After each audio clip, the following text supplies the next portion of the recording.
Отремонтировать 18 километров дороги в условиях вечной мерзлоты. С такой задачей столкнулись специалисты компании «Дорис». Несколько сезонов они выезжали в леса Якутии, чтобы обновить покрытие федеральной трассы Вилюй. А на днях представили местным жителям результаты своей работы. Сложно поверить, но это федеральная трасса. Она соединяет Якутск с Иркутской областью и носит имя Вилюй. Специалисты из Чувашии вспоминают свои первые впечатления от увиденного. Помню, вначале, когда я приехал, сразу подумал, куда я попал. То есть дорог вначале не существовало. Были одни направления. Условия, конечно, были тяжелые. Еле-еле здесь проезжали машины, автотранспорт. Особенно весенний-осенний период, когда дожди, слякоть.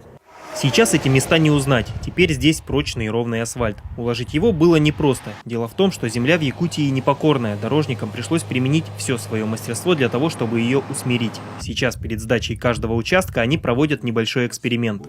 Наливаем стакан воду. Сейчас поставлю. Так. Добавляю. И едем.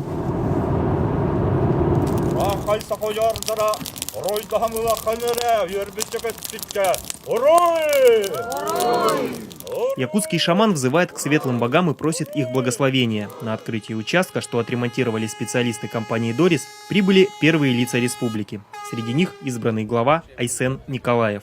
Здесь должны работать на самом деле настоящие профессионалы. И компания «Дорис» вот последние годы, она работает у нас в республике, и в городе Якутске, и вот по дороге Вилюй.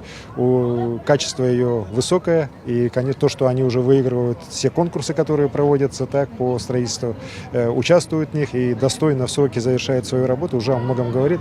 Уверен, что вот такие подрядчики на строительстве именно федеральных таких дорог, конечно же, нужны нашей республике. Компанию «Дорис» в Якутии ценят. Уже 8 лет они ремонтируют дороги этой республики. На открытии участка глава Якутии вручил отличившимся работникам золотые часы и благодарственные письма. Руководство края вечной мерзлоты надеется, что плодотворное сотрудничество со специалистами нашей республики продолжится и впредь. Виктор Вавилкин, Вадим Владимиров, Вести Чебоксары из Якутии.